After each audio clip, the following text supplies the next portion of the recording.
Olá, estamos ao vivo hoje, sexta-feira, 24 de abril.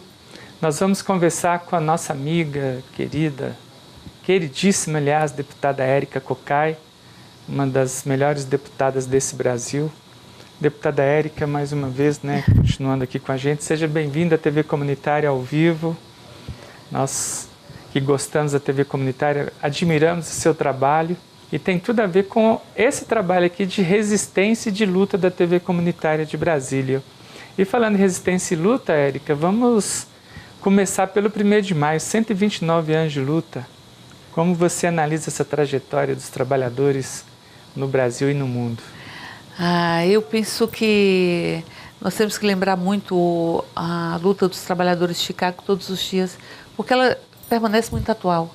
Eu digo isso porque os trabalhadores foram às lutas e enfrentaram, inclusive, a morte em praça pública para defender uma jornada de trabalho.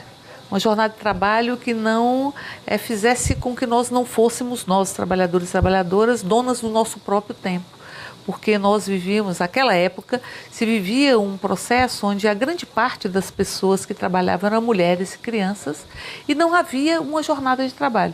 A jornada de trabalho era determinada pelos interesses dos donos da fábrica, que podia ter 14 horas, 15 horas, 16 horas. E esses trabalhadores de Chicago, bem como as mulheres de 8 de março, lutavam para que tivessem uma jornada de trabalho. E eu penso que isso, assim, para que nós sejamos donos do nosso próprio tempo, é uma discussão extremamente atual. Sabe por quê, Paulo? Porque nós estamos na véspera do dia 1º de maio e nós sofremos um golpe profundo com a decisão da Câmara Federal de apoiar... que eu ia fazer essa correlação. Exatamente. O desmonte desses direitos acumulados ao longo desse mais de séculos, 129 anos. Veja, os trabalhadores terceirizados, em média, eles trabalham 3 horas a mais do que os trabalhadores contratados pela empresa tomadora do serviço. Além disso, eles ganham 27% a menos, então tem condições muito precarizadas. E quando nós conseguimos, na semana passada, tirar as empresas públicas, onde os urbanitários, tem muitos urbanitários, não é? As empresas públicas ou as empresas de economia mista, depois o PSDB, numa manobra, uma manobra construída pelo próprio presidente da Câmara, reintroduziu as empresas públicas e as empresas de economia mista dentro do projeto. Isso significa que aquilo que é previsto na Constituição, que o ingresso para essas empresas tem que ser por concurso público, fica ameaçado. É um projeto, inclusive, inconstitucional, né, deputada? Inconstitucional, eu não tenho dúvida. Então, assim, você tem todo o mito da terceirização, que foi na década de 80, que surgiu, era para dizer o seguinte: as empresas têm que se dedicar à sua função princípio e à sua especialidade. Elas têm que ser focalizadas, há que se ter uma verticalização da atuação. E tudo o que significar o meio para ela atingir aquela atividade fim, não precisa estar sobre responsabilidade da própria empresa, porque pode ser feito por uma outra empresa, e aí você concentra a gestão e a energia da empresa na sua atividade fim. Isso tudo cai por terra, porque eles estão terceirizando a atividade fim. Estão terceirizando a especialidade da própria empresa. Então, eu acho que é um golpe muito profundo. Paulo, eu lembro que eu era presidenta da CUT e o Fernando Henrique Cardoso mandou um projeto para a Câmara, que foi um projeto extremamente nefasto. Ali ele dizia que não avalia mais o que estava legislado, que valeria o que estaria negociado. Significa que nós não sentaríamos para negociar, os trabalhadores, partindo do que já está assegurado na CLT. Mas tudo seria negociado, inclusive aquilo que já é conquista dos trabalhadores expresso na CLT. E ali havia um desemprego estrutural naquela época. E quando a gente tem desemprego, ele não pressiona e não aflige só quem está desempregado. O movimento social fica mais fraco, frágil, o sindical também mais precarizado. O Marx fala do exército industrial de reserva, não é? Eu lembro que eu negociava, à época, negociando, por exemplo, na minha categoria, nos bancários, e ali um banqueiro uma vez disse: olha, vocês estão lutando para aumentar o salário, mas tem muita gente que quer o emprego de vocês ganhando menos do que vocês ganham, porque o desemprego, ele pressiona para a redução das condições de trabalho. E nós conseguimos, esse projeto foi aprovado na Câmara, com muita resistência do movimento sindical, e acabou indo para o Senado, e no Senado a gente conseguiu impedir que ele fosse adiante, porque foi eleito Lula, e a primeira coisa que Lula fez foi pegar o projeto de volta. Então eu penso que depois deste golpe, ou dessa ameaça que nós sofremos, a maior ameaça aos direitos dos trabalhadores é este projeto 4330, que eu diria, você jornalista sabe disso, como se construiu a pessoa jurídica. O trabalhador ele não é mais contratado pelo jornal, ele vira uma pessoa jurídica, ele vira uma empresa, que só ele que faz parte dessa empresa, para que ele não tenha direito de receber as férias, o 13º, a carteira assinada. Eliminação completa dos direitos trabalhistas. Completa, é rasgar a CLT. E esta pejotização que a gente chama, transformar em pessoa jurídica, ela foi essa pejotização permitida. A gente chama de a quarteirização. Depois vem a que o projeto depois vem a escravidão. O projeto possibilita isso, que é a terceirização, a quarteirização, enfim, ele possibilita que nós, ele quebra o vínculo do trabalhador com a empresa, porque entre a empresa tomadora e o trabalhador podem existir inúmeras outras empresas. Eles dão muito exemplo do Japão. Eu tive a oportunidade de estar no Japão representando a CUT, numa delegação tripartite de 94. Pode ser que a realidade tenha mudado, né? Mas ali tem uma diferença muito grande do trabalhador terceirizado e do trabalhador da empresa mãe. Nós tivemos um dia inteiro na Nissan. E ali você tem que dizer assim, quanto ganha o trabalhador da Nissan? Se o trabalhador é da Nissan, contratado pela Nissan, e se é homem, porque havia diferenciação salarial entre homens e mulheres, ele ganhava X. E se ele era de uma empresa terceirizada, que prestava serviços à Nissan, ele ganhava muito menos. Além de ganhar muito menos, ele praticamente não tinha férias, tinha 10 ou 15 dias de férias, chegava a trabalhar 16 horas por dia, o trabalhador terceirizado. Então, aí eles dão exemplo do Japão. Esse aqui é o grande risco, né, Érica? Porque... só para lembrar, nós estamos aqui no programa TV Urbanitários aqui do DF, né, dos Sindicatos Urbanitários. Quem quiser mais informação sobre o sindicato, entre lá no site www.stildf.org.br, está aí na sua tela, tem tudo lá sobre o sindicato. Mas, Érica, essa questão toda que a gente está presenciando hoje, muito trabalhador se ilude, né? Muito jovem se ilude, achando que o sindicalismo é coisa do passado, é coisa ultrapassada, e as lideranças sindicais estão aí na resistência, na luta. E como você vê a importância do Sindicato dos Urbanitários no DF, né? Nessa luta para manter direitos, manter emprego e combater essa maldição dessa terceirização, quinteirização, dessa precarização do trabalhador brasileiro. Olha, eu tive a oportunidade de presidir a CUT aqui do Distrito Federal, como disse, e eu não tenho muita dúvida ao dizer que o trabalho do STIL, desde aquela época, eu conheço o trabalho do STIL há muito tempo, ainda era Sinergia, enfim, eletricitários, mas eu conheço o trabalho do STIL há muito tempo. Então não tem nenhuma conquista dos trabalhadores e trabalhadoras desta cidade que não tenha tido a participação do STIL. Eu digo isso sem medo de errar. Então, quando nós estávamos lutando com a verdadeira precarização das condições de trabalho, nós fizemos uma grande manifestação, lembro com muita exatidão sobre isso, e ali estavam todos aqueles que se relacionavam com o governo do Distrito Federal, sejam através das empresas ou administração direta. O STIL foi a grande alma desta manifestação contra os ataques que os trabalhadores e trabalhadoras do Distrito Federal, os servidores e servidoras também, estavam sofrendo à época no governo Roriz. Então o STIL foi um sindicato forjado na luta, que não discute só os aspectos mais imediatos da classe trabalhadora. Não é só corporativo, não olha só umbigo, né? Também defende os interesses corporativos, os interesses imediatos, mas também entende que uma sociedade mais justa, ela acaba sendo uma sociedade mais justa também para os trabalhadores. O STIL faz uma discussão acerca do recorte humano no mundo do trabalho, porque muitas vezes a gente defende os interesses dos trabalhadores e trabalhadoras como se fossem interesses difusos, mas nós somos pessoas. Nós somos pessoas, sujeitos a doenças relacionadas ao trabalho, nós somos pessoas e nós temos que ter o direito de libertar o ser humano que tem dentro de cada um e cada um de nós, que muitas vezes a gente não consegue libertar no local de trabalho. O Steel tem essa luta, como o Steel tem uma luta em defesa da democracia nessa cidade e nesse país. Por isso é um sindicato que eu conheço a história há muito tempo.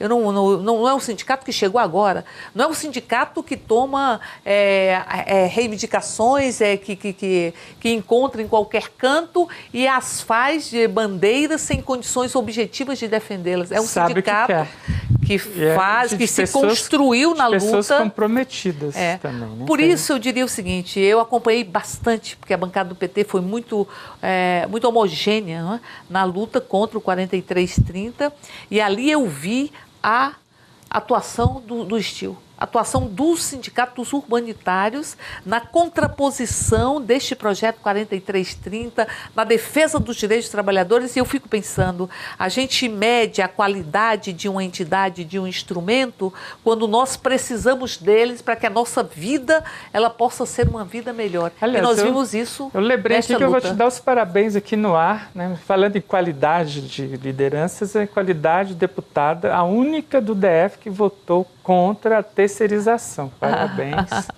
E você representa aí o Distrito Federal, um monte de gente que sabe que se tiver emprego terceirizado, quarteirizado, precarizado, Brasília vai para o buraco, porque vem recessão econômica. O trabalhador ganha mal, consome mal. Quer dizer, o mercado de trabalho, a cidade vai sofrer com esse projeto. Quer dizer, as pessoas não pensam muito... Eles tentaram dizer... Assim, na cidade como um todo, né? O trabalhador ganha mal na cidade, a cidade vai ser mal. E outra coisa, ele disse que se vai aumentar o emprego, é de engano, porque são menos postos de trabalho para cumprir a mesma função, porque a extrapolação da jornada nos terceirizados é muito maior. Então, veja, você tem uma jornada de 8 horas semanais. Cada trabalhador terceirizado, ele trabalha 3 horas em média a mais. Eu vi hoje essa nota contigo no Jornal de Brasília. Então, o que você vai acontecer? Você vai precisar de menos trabalhadores para cumprir e exercer a mesma função, porque esses trabalhadores ganham menos e têm uma jornada maior.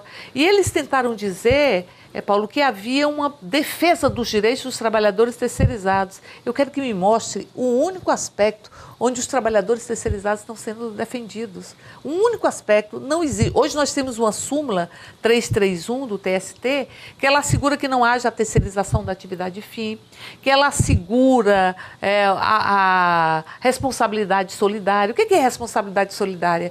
É como você, por exemplo, às vezes você avaliza um amigo seu, enfim, que que está querendo alugar alguma coisa. Se ele não pagar, imediatamente você paga, certo? Agora, o que é a responsabilidade subsidiária? A responsabilidade subsidiária é como, por exemplo, assim, você não paga a pensão do seu filho, aí a justiça e a mãe ou o pai do filho vai buscar que o avô ou a avó pague. Ele esgota todos os caminhos judiciais para que você pague. E esgotado todos esses caminhos judiciais é que ele pode recorrer aquele que seria o responsável subsidiário. E eles começaram facilitaram a responsabilidade subsidiária. Então o trabalhador pode passar, vamos supor, o trabalhador é terceirizado, a empresa não paga, a empresa foge, que isso acontece muito aqui em Brasília, e de repente ele vai demorar 10, 15 anos para receber os seus direitos, que ele vai ter que esgotar toda a possibilidade da tomadora pagar o seu salário para depois, a prestadora pagar o salário para depois recorrer a responsabilidade. Então, assim, não tem vantagens para a categoria, para os terceirizados. E além de enfrentar os picaretas na área, que a empresa vai à falência, os caras somem e o trabalhador recebe seus direitos nunca. Tem um monte de gente nessa situação. Érica, mas a gente falando dessa responsabilidade toda, desse momento político, de ameaça, de retrocesso, de terror contra os trabalhadores brasileiros, como você vê a importância do trabalhador ter consciência, ter muita união, muita resistência nesses momentos de eleições dentro dos sindicatos, né, nas bases. Tem várias eleições esse ano em vários sindicatos, né? Como que você vê esse momento assim de disputa eleitoral e qual a dica que você dá, né, para que o trabalhador preste atenção nas campanhas e de quem é quem, e quem tem história e está comprometido, e quem são os aventureiros e ligados a quem você nem sabe, né? E que pode botar mais em risco ainda o trabalhador. Pois é, Paulo, eu fico lembrando muitas vezes que às vezes as pessoas dizem, é preciso mudar, é preciso mudar, é preciso mudar. E aí, isso havia muito nas eleições de 2014. As pessoas diziam, eu preciso mudar, preciso mudar, preciso mudar. E aí se mudou muito o Congresso Nacional. E se mudou para pessoas que não têm qualquer tipo de compromisso pior, com os trabalhadores. Não é? Esse projeto 4330 estava lá há anos. E há anos a gente conseguia fazer com que ele não pudesse se transformar em realidade. Foi essa mudança que aconteceu nessas eleições de 2014, com um Congresso que tem menos de 10% de mulheres, não é?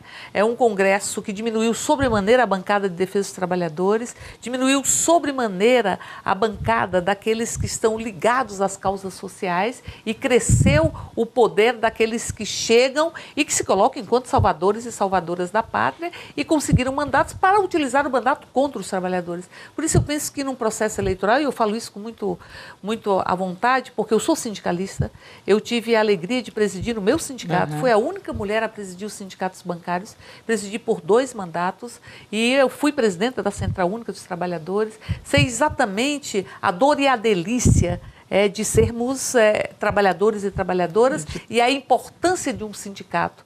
Um sindicato, ele é patrimônio da própria categoria e é preciso que num processo de eleição a gente consiga ver as histórias. Um sindicato como o STIL, eu considero que é um patrimônio não apenas dos urbanitários do Distrito Federal, ele é um patrimônio da sociedade de Brasília, da sociedade brasiliense, ele é um patrimônio da classe trabalhadora desta cidade, porque nós tivemos no STIL sempre um baluarte da luta em defesa dos trabalhadores e trabalhadoras de uma sociedade mais justa. Então, assim, um processo eleitoral, nós temos vários sindicatos.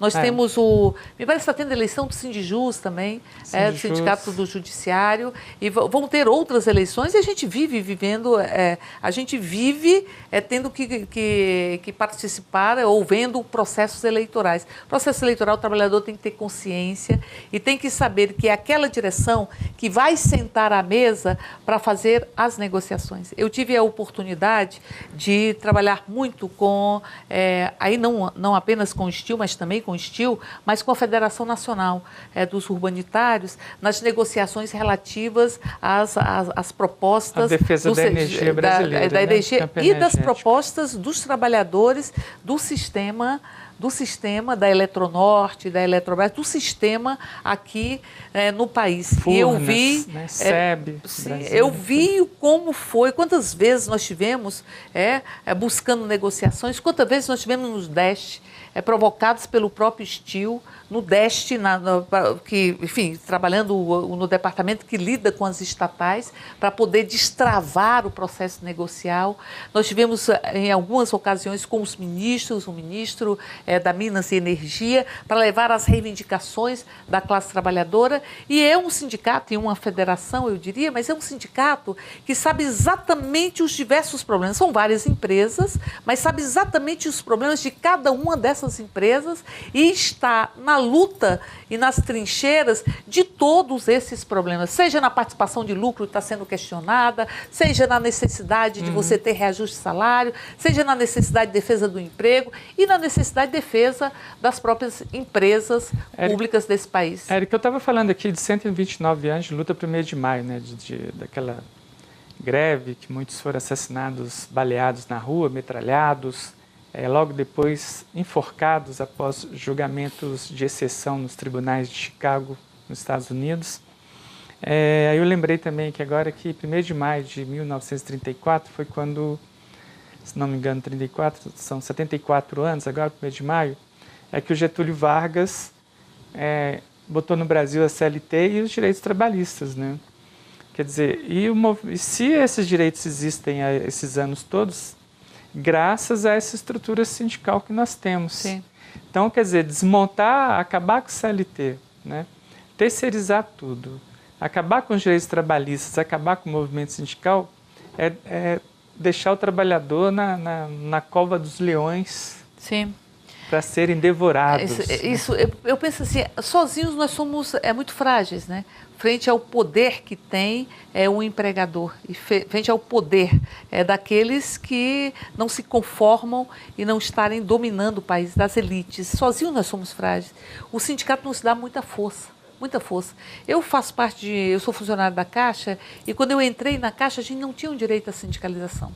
Então, também os funcionários do Banco Central não tinham direito à sindicalização, e nós empreendemos uma luta para termos o direito à sindicalização, porque eu sei o que representa a força de uma categoria quando ela está organizada. Porque quando você senta para negociar, em uma mesa de negociação, você senta o patrão tendo muita coisa, o empregador tendo muita coisa, você tendo pouco.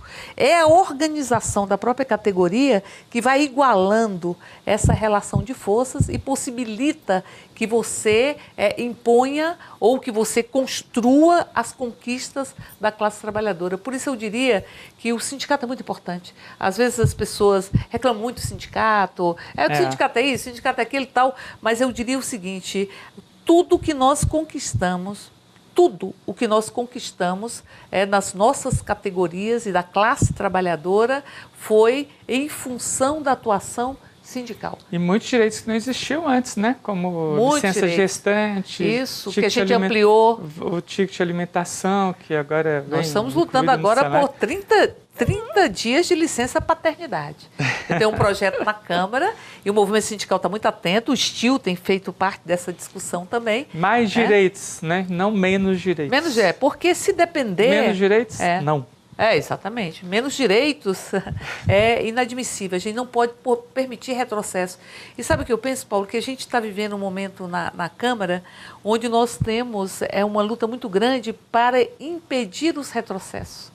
Eu diria, pense o que é isso. É uma luta de resistência. Manutenção de direitos. Manutenção de direitos, em vários aspectos. Inclusive direitos de homologação das terras indígenas, quilombolas, de reservas ambientais, porque isso tudo está em risco. Defesa da Petrobras, defesa da Petrobras, pré-sal, que estão aí o PSDB querendo... Exatamente.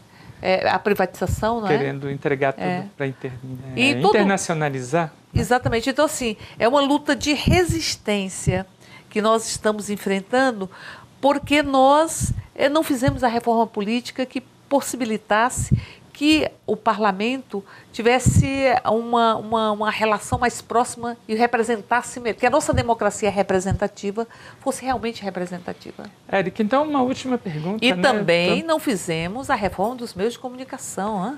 Vixe, aí a gente passa a tarde toda ao vivo aqui falando dessa questão da democratização da comunicação no Brasil, porque não haverá democracia no Brasil sem democratizar a mídia. Né? A mídia, 6 famílias dizendo o que você deve ouvir, ver e falar, né? Impondo a construção dos próprios desejos. Uma mídia antinacional, corrupta, até o talo, né, como se diz. Então, Érica, para encerrar o programa TV Urbanitários aqui do DF, uma consideração que eu queria ouvir da sua parte, que é uma deputada lutadora, deputada nota 10, por exemplo, o povo ouviu os chamados da direita e foi à rua, né?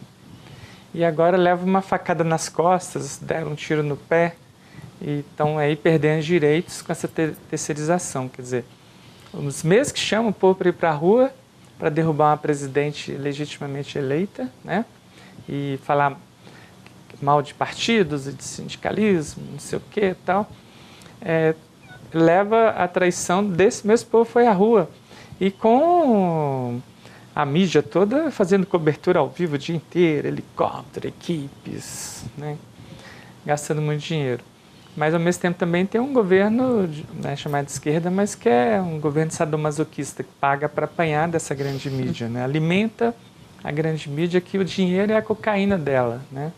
Então, qual o seu recado final, assim, né, para as pessoas que gostam da TV comunitária, sobre de continuar nessa resistência, entendeu? Como essa TV comunitária vai fazer 18 anos nessa resistência.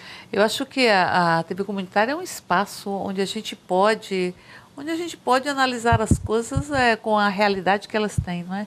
Eu lembro muito uma frase de Marx, onde ele diz, mais ou menos assim, que quando as pessoas, quando se nega a realidade, quando não se leva em conta a realidade sente no direito também não nos levar em conta. Ou seja, você cria, está sendo criado, feitas construções que são construções ideológicas, construções opressoras pelos meios de comunicação, onde não se leva em conta a própria realidade. Eles tentaram passar, nesse 4330, do projeto da terceirização, como se fosse um grande ganho para a classe trabalhadora e um respeito à classe trabalhadora, o que não corresponde à própria realidade. Eles tentam dizer que vai às ruas ou saem às ruas em defesa da democracia e, ao mesmo tempo, busca apunhalar a democracia. Agora, foi muito importante esse momento. Primeiro, Paulo, fazendo justiça... De aprendizado democrático. Cresceu muito o número de parlamentares que se posicionou contrário ao projeto, inclusive aqui em Brasília. Na primeira votação, na votação do projeto original, fui a única a votar contrário, mas depois já tivemos outros parlamentares aqui de Brasília que, nesta semana, na segunda votação, já se posicionaram contrários ao projeto também. Isso mostra a força do movimento que vai às ruas, que esclarece, que não se intimida, a força do movimento sindical, e onde eu destaco o STIL, mas não só o STIL, os sindicatos bancários, dos comerciários, tantos serviços, tantos sindicatos que estiveram juntos nesse processo em nível nacional. Então, eu diria, sem muito medo de errar, que existem dois polos, não é? Que existem duas visões de sociedade, existem duas visões de classes. E aqueles que tentam vestir a roupa da democracia e se colocarem como democratas são os que não se conformam em dividir os aviões com a população de baixa renda, o que não se conformam com a desnaturalização da fome, não se conformam em dividir os bancos das faculdades com a população, filhos e filhas de trabalhadores. Esses têm um sentimento de elite. Nós temos uma elite no país que é uma das mais cruéis. Escravocrata, que se utilizou da violência contra mulheres, contra indígenas, contra negras, para poder se estabelecer no poder. Então, portanto, é muito importante que a gente possa acompanhar as discussões que acontecem na Câmara e dentre elas, essa do 4330, que de qualquer forma ela desnudou de que lado cada um desses partidos realmente está, se do lado da classe trabalhadora ou se do lado dos patrões para oprimir a própria classe trabalhadora. Por isso eu acho que isso tem que servir de ensinamento e nós temos que exercer a nossa cidadania. Mais do que isso, nós temos... Sabe o que é cidadania? Cidadania é deveres e direitos que nós temos que ter. Mas quando a gente fala de... Inclua aí a midiática, né? Cidadania exatamente. Midiática. E quando a gente fala de direitos humanos, nós estamos falando mais do que cidadania. Nós estamos falando de dignidade humana, da necessidade de vivermos como seres humanos. Não estamos falando nem de direitos nem de deveres, de humanidade, do direito de vivermos a nossa humanidade. É tanto que os direitos, que são os direitos dos trabalhadores, o direito de falar, o direito de ter uma comunicação honesta, o direito de produzir a sua própria comunicação, de ter a possibilidade de disseminar e de divulgar aquilo que se pensa, as diversas opiniões, todos esses direitos, eles têm que sobreviver a quaisquer condições. A Globo, a Globo News não vai te dar meia hora, né? Ah, de jeito nenhum. Mas ainda bem que tem a TV comunitária. Pois é, mas a TV comunitária... TV dos urbanitários, né? TV urbanitária, de que você quiser, pode ficar aqui o dia inteiro ao vivo, Érica, que a gente está aí à vontade. Bem, eu agradeço muito a presença da Érica, ela ainda tem que almoçar, ainda tem uma série de compromissos. O programa hoje, sexta-feira, 24 de abril, nós vamos reprisar N vezes aqui na TV Comunitária de Brasília, sempre. É uma honra para nós ter a presença aqui da Érica Cocai, né, nossa deputada de luta, e mais um programa Urbanitários, né, TV Urbanitários, que deve chegar ao fim. E continue aqui na TV Comunitária, esse canal de resistência, canal de luta pela democracia informativa no país. Até o próximo programa.